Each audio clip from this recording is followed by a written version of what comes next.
experience. One of the things that I see businesses do, small and large, is that the need to feed the machine, the need to continually produce content because there are a lot of channels and they're not quite sure why they're doing what they're doing. That's not a content experience. That's just random acts of content designed to be in people's news feeds all of the time.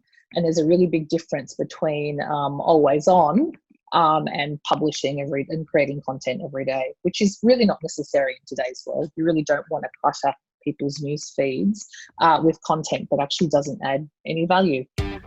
Hi, I'm Jane Hilsden, marketing consultant and founder of Dragonfly Marketing and author of How to Do Marketing, a comprehensive guide for small businesses. Welcome to another episode of the How to Do Marketing show. Content marketing is a terminology that can sometimes be a little ambiguous. It refers to words, images, videos, and voice that you use to communicate the message for your brand. And while content marketing seems to have emerged as a marketing terminology around the same time that digital marketing channels increased communication options as brands, it does actually refer to the content that you produce for both online and offline. The rates of consumption of social media, as in the hours and hours every day that people spend on it, has meant that a lot of small businesses have felt like this immense pressure to just get content out there, to stay in the content race. Content for the sake of content.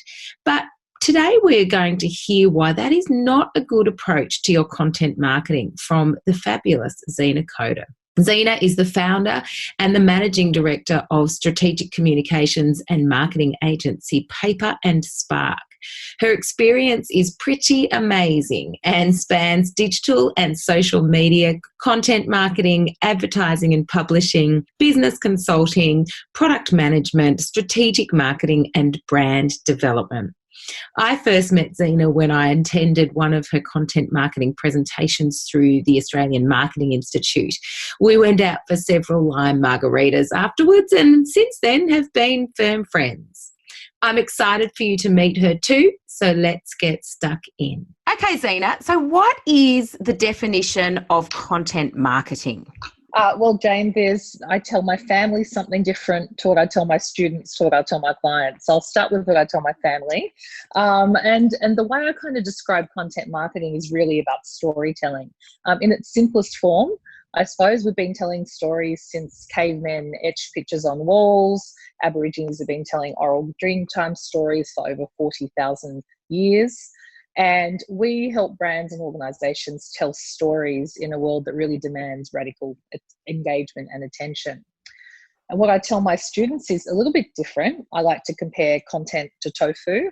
And on its own, tofu is pretty bland and tasteless, and you would probably never consider eating tofu uncooked and on its own. But the magic happens when you actually do something to it. When the tofu is marinated, stir-fried, made crispy, or perhaps even paired with some other ingredients, and only then it becomes transformed into something tasty and appealing.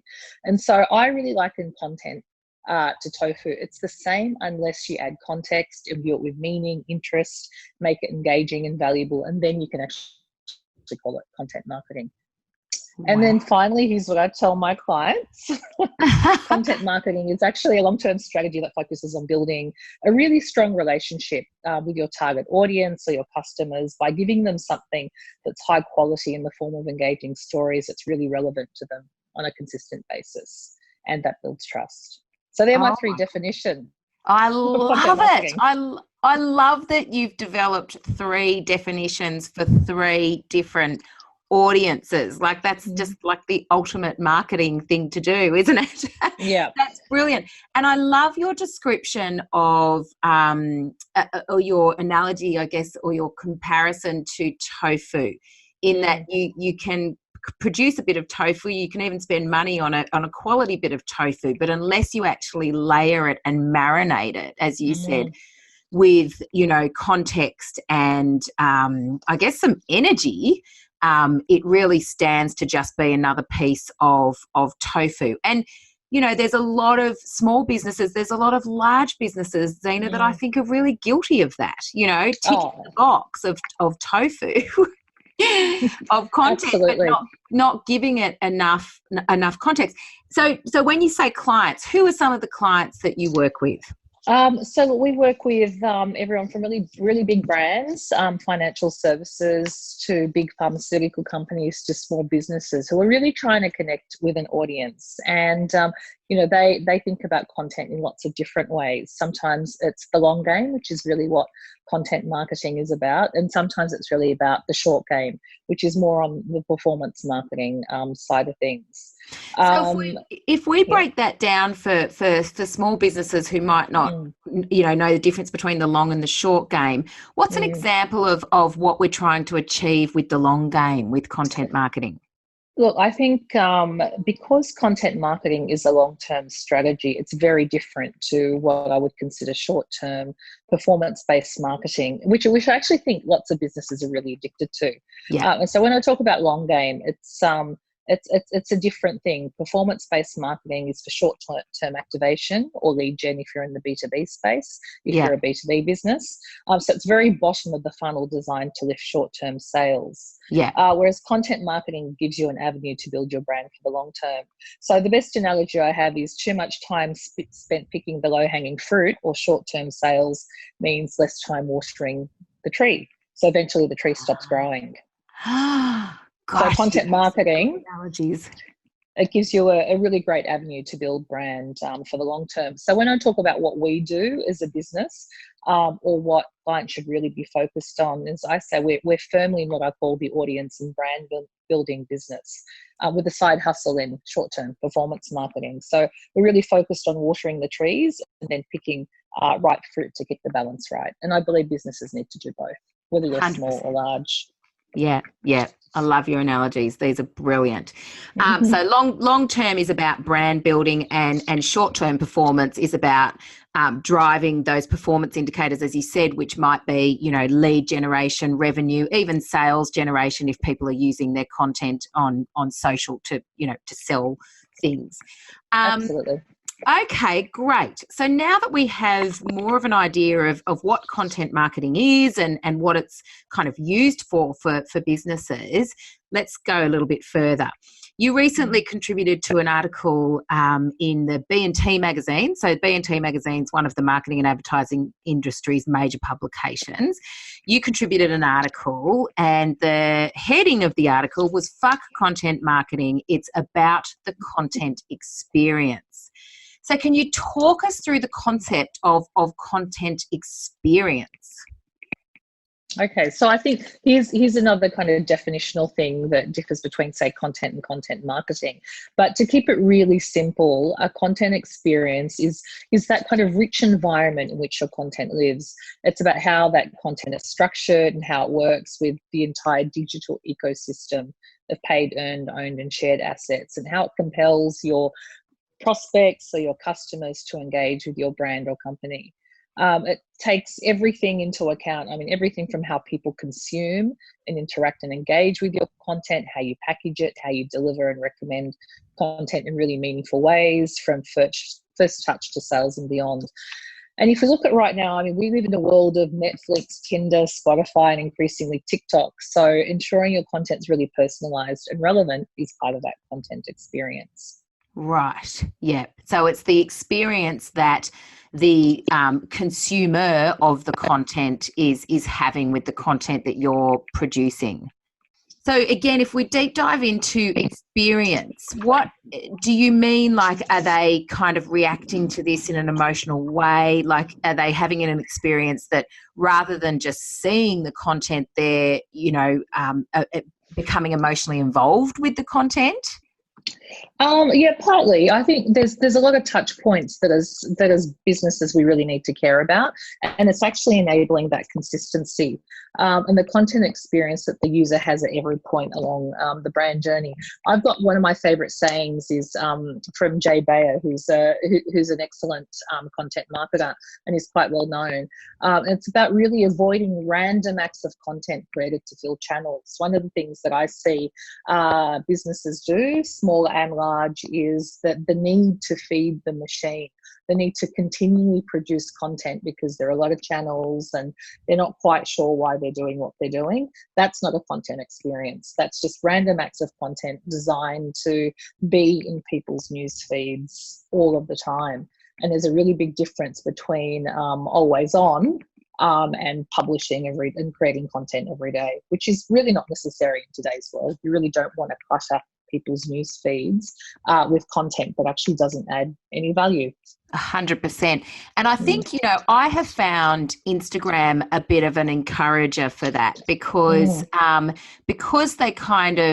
they seemed to gear that channel to a constant stream of content. They seem to reward the brands that were feeding that machine with content. And I love your description of random acts of content, because I think when we feel compelled to constantly be there, and be in front of people, we're just like getting shit out there for the sake of getting shit out there. And as you said, it's not actually moving any kind of a business needle because people are ignoring it because it hasn't been considered and it's not quality. So I guess it's more important to have quality content out there than quantity. Yeah, absolutely. I mean, look, there are millions of pieces of content being created and shared daily. The white noise is unbelievable. So what you don't want to do is feel compelled to just fill those channels with more stuff. It really is about thinking about what we call creating thumb-stopping content. Yes. Great content that is going to engage, add value, tell a story, and really stop people in their news feed. I mean, as consumers and as readers, we literally have microseconds to decide whether we are going to stop and consume a piece of content. And that's whether that's a compelling headline, a great visual, a video. The brain will literally spend microseconds deciding whether it's going to stop and take that into consideration and read or watch it. Yeah, 100%. So then when a business is in the process of putting their marketing plan together, what are some of the strategic considerations they'll have to think through in order to ensure that they get their execution of the content marketing, or as you say, the content experience right? What should they be thinking at it as a strategic level? I mean, look, it's pretty simple. It goes back to that initial definition of how I describe content marketing to you. And in some ways it might be a little bit counterintuitive. And it's about putting aside what you want to say about yourself and your organizations and why you're better than every other competitor in the market and why you're amazing, and actually think about your audience. So what does your audience care about? What do they need? How can you add value to their lives? So I think the very first thing to do is to go, right, who is it that I'm trying to reach? How can I put my audience first and what's important to them? Yes. And then you understand what you want to say and what matters to them. And really it's going, how do I actually add value to their lives to make it more meaningful? What can I teach them, help educate or entertain them that's going to get them to build what I call that connective tissue between the brand and the audience, I suppose. Yeah. So that's the first thing I think about. Okay. Then I'd say think about what you're expert at. I mean, if you're an accounting firm, stick to what you know and what you know well. You don't have to be dry and boring, but you can make it interesting and really useful. If you're a landscape gardening business, focus on how to keep your garden lush and healthy while providing ways to make the customer lives easier. And if you can't figure this out, then really rethink about what you're going to say, and perhaps you're actually speaking to the wrong audience. And I think once you understand this, the rest can follow. You can start to develop your messaging, your framework, and bring different parts of your brand or product story to life, and then figure out the channels. I almost always get asked by clients, large and small, so what social channels should we be on? Should we be on Instagram? Should we be on YouTube? Should we be building out a brand new TikTok channel? And my answer is always, who is your audience and who are you trying to reach? Yeah. And that will actually determine the channel. Yes. The channel should never be the first thing you think about. Yeah. So a really simple saying, I always say fish where the fish are. Yes. And that determines how you should approach your content and find the formats and narrative that meet those needs. Yeah. Yeah. 100%. I totally agree. So that means as business owners, you might have a penchant for Instagram, but if you don't represent your target audience, then don't assume that, you know, you're going to launch into a marketing campaign on Instagram, because if your clients or customers aren't there, you're wasting your time. Absolutely. Absolutely. And I think, you know, businesses don't need to be on every single social channel. Pick a couple, figure out where your audience is at, and do them really, really well. You don't need to be on 5 or 6 channels to be able to reach and build a connection with your audience. And sometimes you might discover, believe it or not, that email marketing is the way to go. Yeah. I mean, I call email marketing the digital cockroaches of the world. It just never dies. I mean, our inboxes are clogged with emails, but they're actually one of the most effective channels to reach the right audience sometimes. Yeah, 100%. And do you know what? Like, if we're talking about, you know, more traditional or less sexier marketing channels, you know, radio might be, or print. Absolutely. You know what I mean? Just because something is sexy and new and all the kids are using it doesn't mean that it's going to be an effective channel for your business. So, long form content and versus short form content. These are two kind of words, marketing terminologies that we hear bandied about. Firstly, what do these terms mean? So, Jane, I think it depends on who you ask. Ask 5 marketers and you'll get 5 different responses about what long form and short form content really means. I think, again, look at it from an audience perspective. I mean, we could generalize and say that if we're talking to Gen Z, then anything under 10 seconds is short form and snackable, and anything that takes more than 60 seconds to watch or read or engage with is long form. I mean, look, marketers at the moment are obsessed with creating really small bite-sized pieces of content, and social media channels like TikTok are fueling this. And for those who aren't really across the most hyped social channel at the moment, TikTok calls itself the destination for short-form mobile video. And in some ways, it's a bite-sized version of YouTube, and everything ranges from 5 to 60 seconds in length. But what's interesting, and while what I guess I consider TikTok content is micro form, even shorter than short form, the average time on the channel is huge. So it actually has the highest social media engagement rate per post, and users probably spend 58 minutes a day. So going back to your question about the difference between short form and long form, it does change depending on the audience. I think blogging platform Medium compiled data on its most successful articles, measured by average time on page in relation to post length and the amount of time it takes an average reader to finish that blog post. And apparently the ideal blog post takes 7 minutes to read and is around 1,600 words long. Now that's super long form. That's really interesting insight. Yeah. So I guess the point I'm trying to make between long form and short form is it depends on the audience, the context of what you're trying to do, and don't assume that we all have 8-second attention spans. You know, I think we can agree attention can't be bought. It's earned over time. People need time to consume content, and it doesn't always need to be snackable in 10-second blocks or 6-second YouTube bumpers or really, really short Facebook videos. Yeah.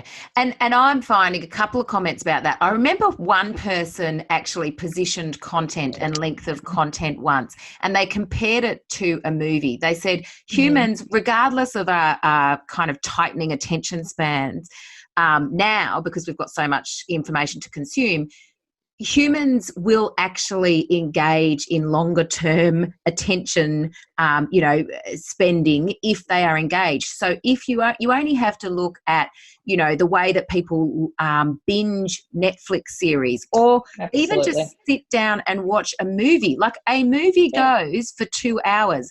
Binging a Netflix series can be 5 or 6 hours. And we've seen human beings in this day and age sit down and sit there and concentrate on that whole thing. And it's because they are engaged. And if you look at the structure of movies and Netflix series, they're deliberately drawing you in to not want to leave kind of thing. Oh, absolutely. And they are providing what I call that whole content experience. It's personalized. There are recommendations that's designed for you. Yes. But an interesting thing that I'm finding that's emerging at the moment, particularly now that we're at home more and we are absolutely inundated with digital content, is that we're starting to create traditional long-form content for brands in the form of magazines, which is a really interesting development. And which I'm all for. My background's in publishing, and I still custom print a magazine for one client, even though we're firmly in the digital realm. And what we're starting to notice is that there is so much news and information online, and we're being inundated in our inboxes, that brands and organizations, no matter how big or small, really want to get cut through. Yeah. And the tangible marketing long form content is now coming back in vogue. Wow. Because you can kind of, people have a little bit more time. There's a bit more value that's attached to something that's tangible that you can flick through. And it's actually considered quite premium. So that's a really interesting trend that we've seen over the last few months. And my kind of anecdotal kind of viewpoint on this is I think it's generational. You know, Gen X, you and I sit firmly within Gen X, and we've been brought up on magazines. Like, you think since we were teenagers, we were reading Dolly magazine, we moved on to Cleo, and then we moved on to Vogue, et cetera, et cetera. Like, magazines were our staple. This is where we consumed our media. And then even with the papers, you know, even if we just got the Sydney Morning Herald on a Saturday, there was ritual and tradition. And you know, God knows, I've learnt, you know, my whole entire puberty and sex life through magazines. I have this firm attachment to a magazine, and I struggle with the decline in magazines. Yes. And I know the magazines that are still published, like I love Latte Magazine by Business Chicks, because it has all this fantastic, I've read it cover to cover, because A, it's really the only magazine I get anymore, and B, it's like really relevant to me. And even things like the home magazines and those sorts of things, you know, I love those magazines. So to release kind of, as you said, that premium quality content, and that is the experience, isn't it? Like that's something that we actually, it's a tangible experience as well as an intellectual experience. Absolutely. And it's very sensory. I mean, I think one of the most interesting trends over the last, year and a half is Facebook and Amazon have released their very first magazine. I mean, these are digital giants. They're like, we need to think about our entire content experience, not just digital. So how do we think about all the different touch points that we can actually reach a particular audience? And for one of them, I could get this wrong, it could be Google or Facebook, I can't quite remember now, is that they wanted to target a business audience, a B2B audience for the first time, creating thought leadership content. And they literally produced this beautiful magazine. I don't know if you're much of a shopper, but I popped into Uniqlo a few months ago, and on the next to every cash register was a stack of beautiful magazines.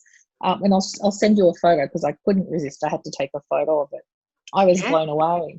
Wow. And so Uniqlo designed magazines. So they're like Uniqlo magazines. And so they're more, they're not, what would you call them? So it wasn't a catalogue. No, it wasn't a catalogue. It was actually a lifestyle magazine for their audience. Wow. Yeah. And that's something that I would love. I love Uniqlo, and I think all their touch points are fantastic. I must say I hadn't seen the magazine there. I'll have to pick that up. That's really interesting. I did notice actually when I was, and I'm probably get the name of this brand wrong, but the Spell and the Gypsy, you know, the fashion designers who are inspiring. And I ducked into their boutique. This was like last year.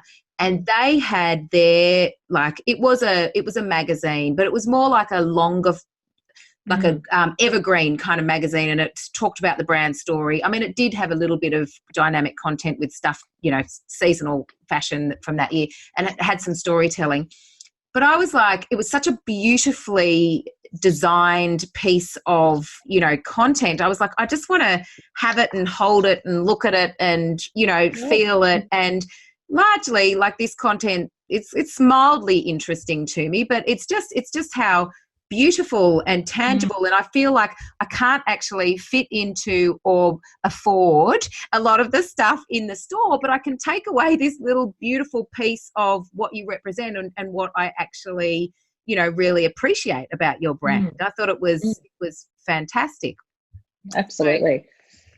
What about so then in terms of that long form versus short form? So when we're creating videos, because I know, I'll have a lot of people come back to me with their expert opinion about, because they've read it, oh, your videos can only be 10 seconds. Your videos, I'm like, okay, you try and get your message across in 10 seconds. You try and give the context and tell the story that you need to tell to try and change someone's behaviour in 10 seconds. You might read that we only have 10 seconds, and as you said, potentially some audiences do, but there's a lot of rubbish around, and there's a lot of rubbish that no one's going to spend more than 10 seconds actually watching because it's bullshit, which is what I find that I've got a very strong opinion on TikTok because my kids use it. I can see exactly what you mean.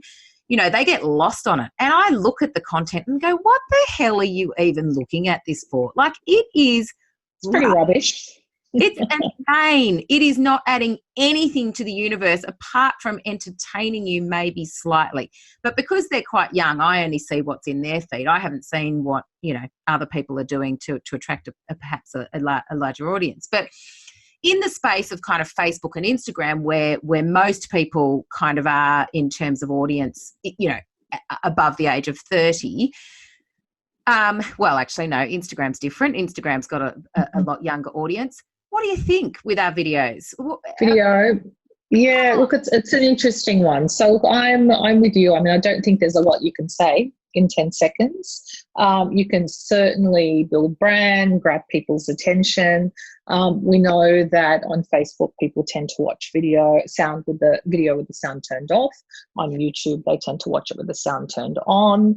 And I think, again, it is kind of looking at the audience, going, who am I trying to reach? What am I trying to say? What's the right level? I mean, yeah, look, it's 10 seconds is really, really short. It's okay for a YouTube bumper, but it's not really great at explaining things. So again, it's about figuring out what your content is designed to do.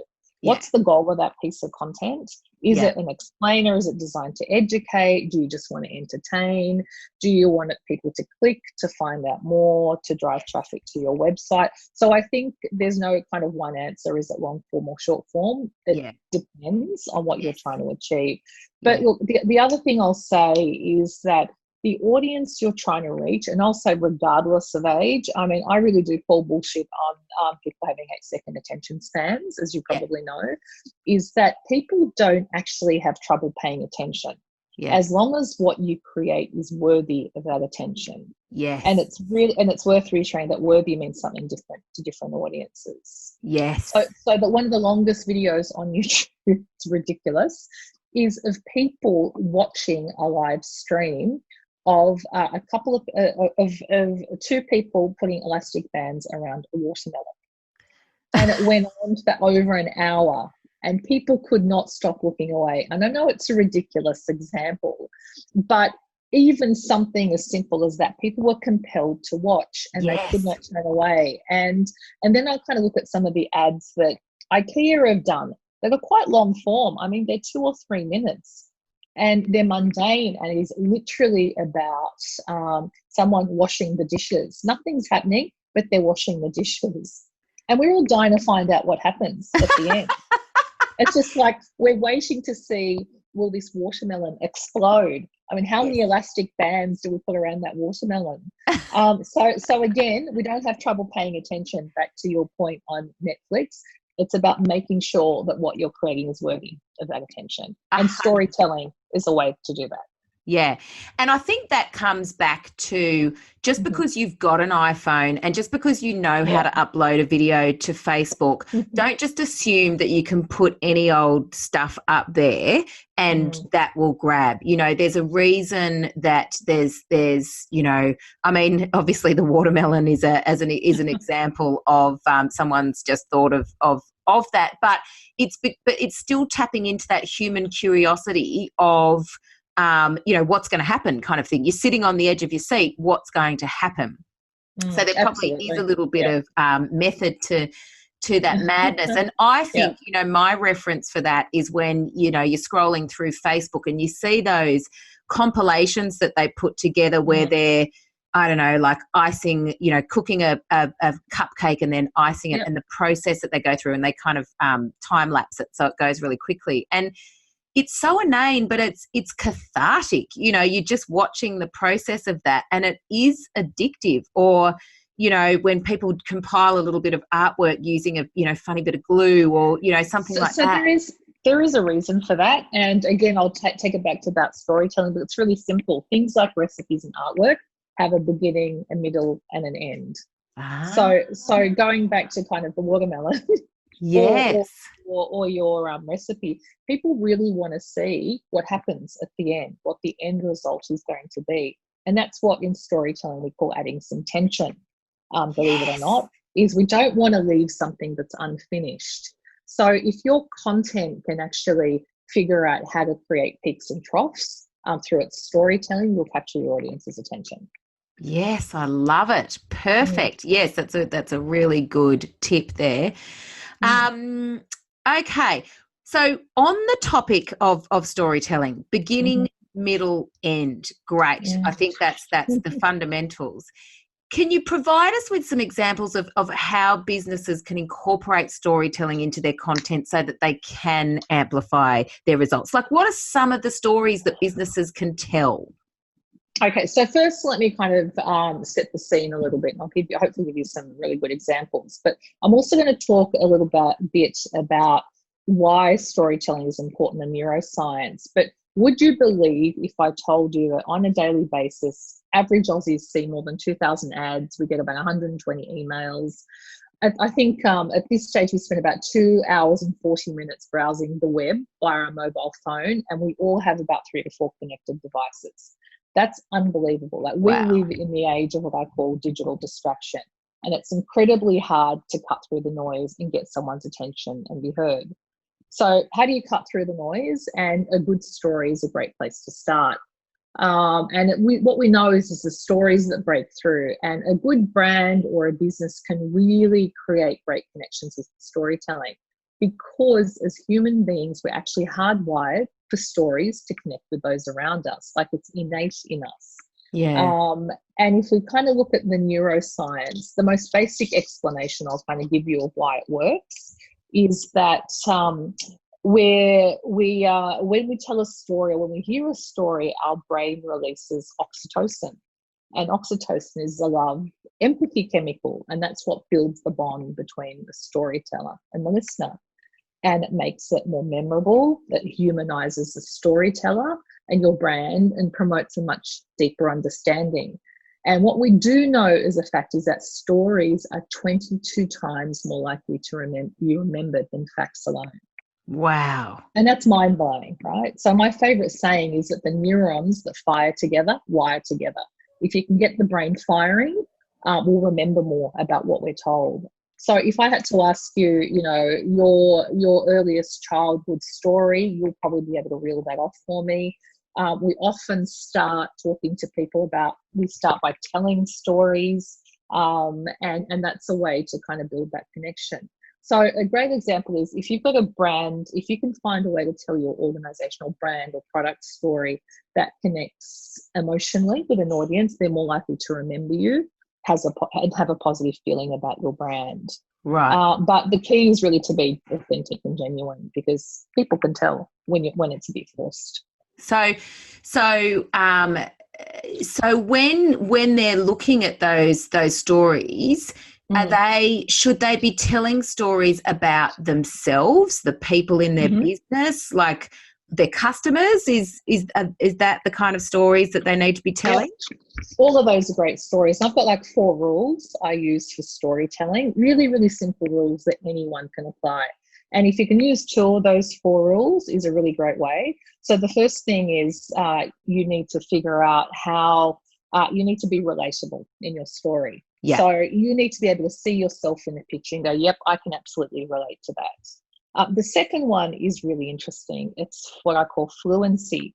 So you need to make sure that people can understand what you're saying. It's not too complex. So if I go back to my example of an accounting firm, people don't really understand the ins and outs of accounting. But if you can make it really simple, and when I say simple, I'm talking about a high school level of understanding, because that should be your benchmark.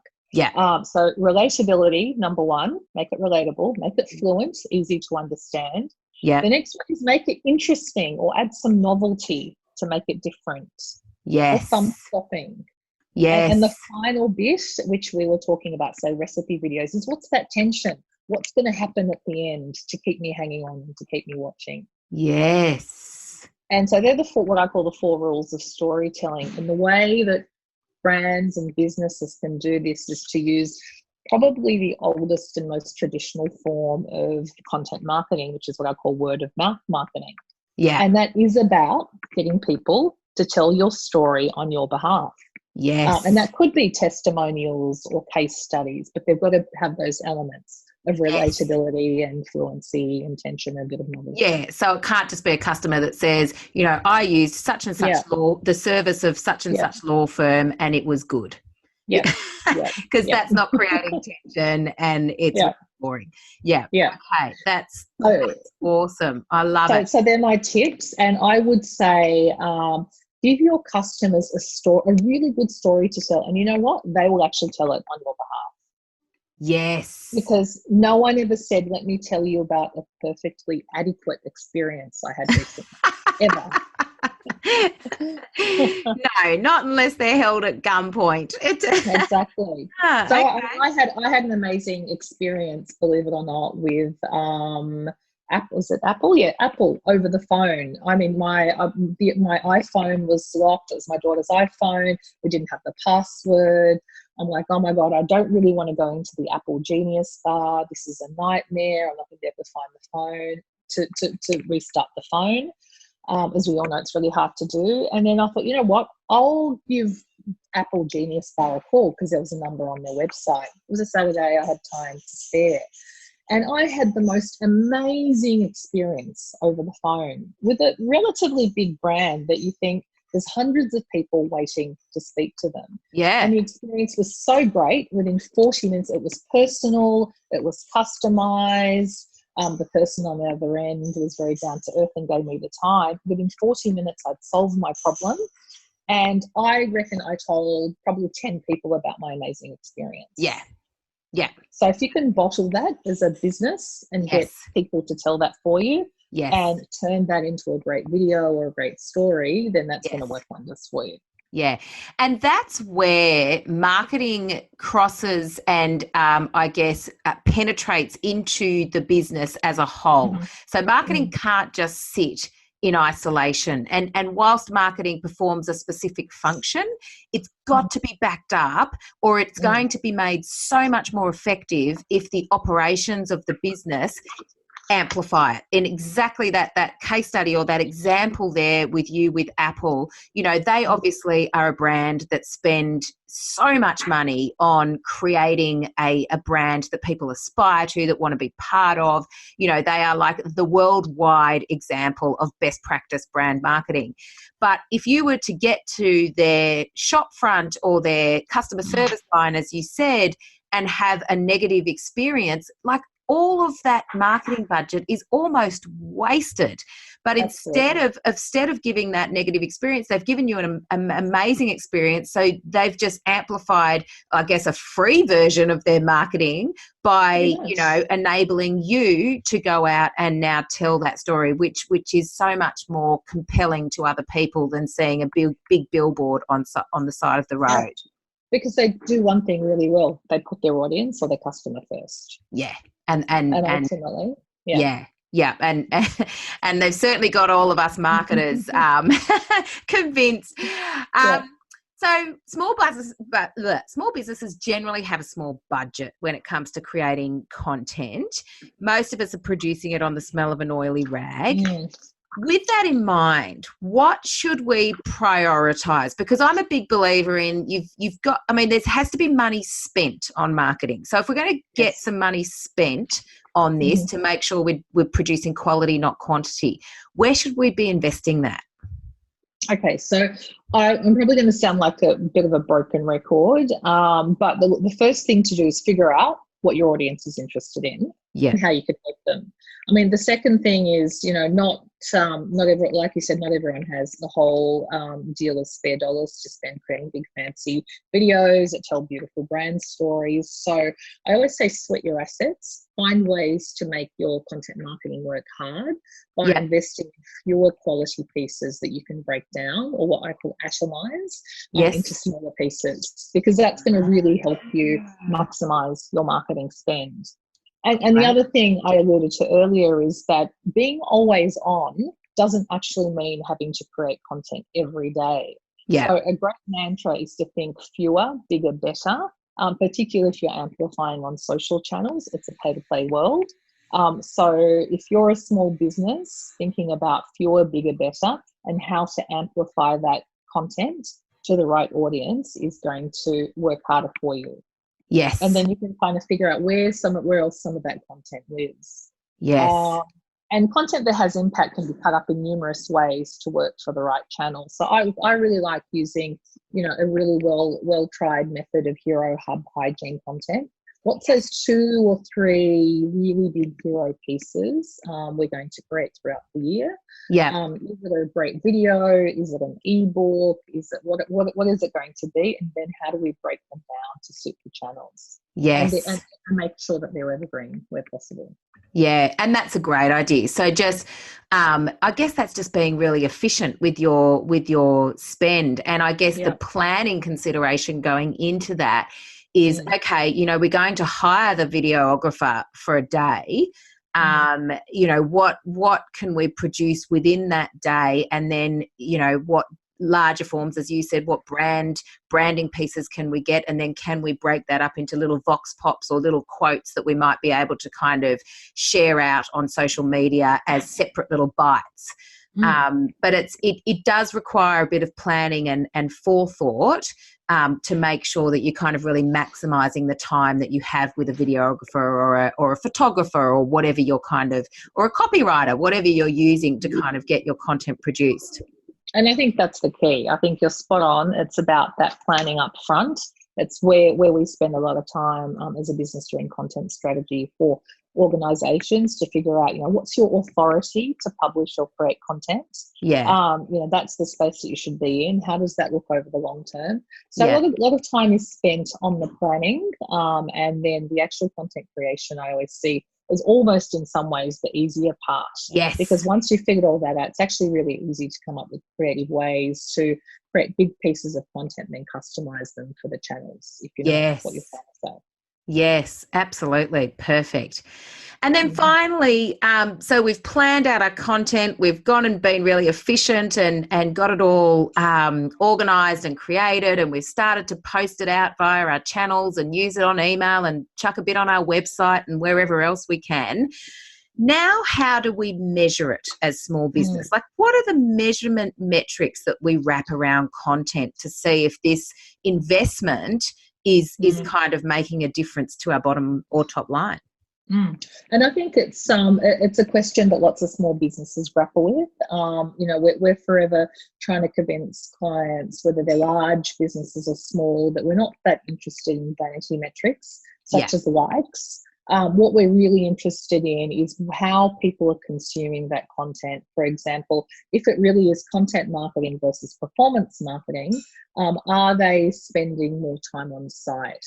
Are they giving you their email address? Are they consuming more than one piece of content?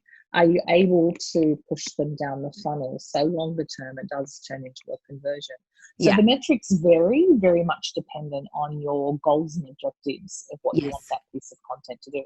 So while we're focused, we're talking about fewer, bigger, better. It's then easy to attach the right goals and objectives to each piece of content to work out where in a funnel it sits and what you need that piece to do, and it makes measuring it much easier. Yes, that makes sense. Mm. Fantastic. Gosh, there's been so much insight in this interview, and I knew there would be. I couldn't wait to have this conversation with you, because every Thanks, time Jane. you're such a smart person. I love hearing what you That's very kind. Thank say you. and reading your articles and those sorts of things. So tell me, if people do want to read more of your articles or see more from what you do or connect with you, where do they find you? The business that I run is called Paper and Spark. So it's paperandspark.com.au. We're all about making sure what's on paper is a really good, solid strategy. And then how do we spark that with creativity and imagination? So obviously our website, we create lots of content on there, and we're obviously on the social channels. So please connect with me on LinkedIn under my name, Zeina Khodr, or the company's name. And you can also find me on all the standard socials of Twitter and Instagram. So wherever there's a social channel, we're there. We pride ourselves on deep immersion in every new channel that pops up. Awesome. And you know what? A simple email at zeina@paperandspark.com.au or a LinkedIn message will almost guarantee you a response. And is that paper AND Spark? ANDSpark.com.au. Yes. Yeah. Okay. Yeah. And I follow you on most of those channels and particularly on LinkedIn, and I love seeing your stuff. So I'm pretty sure everybody thanks, Jane. will as well. Thank you so much. And thank you for having me on the podcast. It's been great chatting to you and talking about a subject that I love, which is storytelling and content, and how brands can really be powerhouse publishers. Wow. I could sit there listening to Zeina talk about creating amazing content experiences for your community all day. My biggest takeaways from the chat were: don't even start to plan your content in terms of creative or length or your channels or your frequency until you have a good, solid understanding of how your community are consuming content. Once you understand what they want to see or hear and how often and which channels they use, then you are in a much better position to plan out your creative. The other really big takeaway was, for goodness sake, don't just post content for the sake of content. If you have real value to add on a daily basis, fantastic, go for it. But if you are just publishing something for the sake of ticking a box, don't. Quality over quantity is key. Oh, well, I don't know about you, but I am absolutely loving all of this great advice. I know I learn something every interview that I do for the How to Do Marketing show. If you are loving what you hear as well, please leave a rating or review. And if you can think of a friend or a business group or your mum or your dad who you think might really get something out of this, please let them know about it too. Until next time, happy marketing. You've been listening to another Morgan Media production.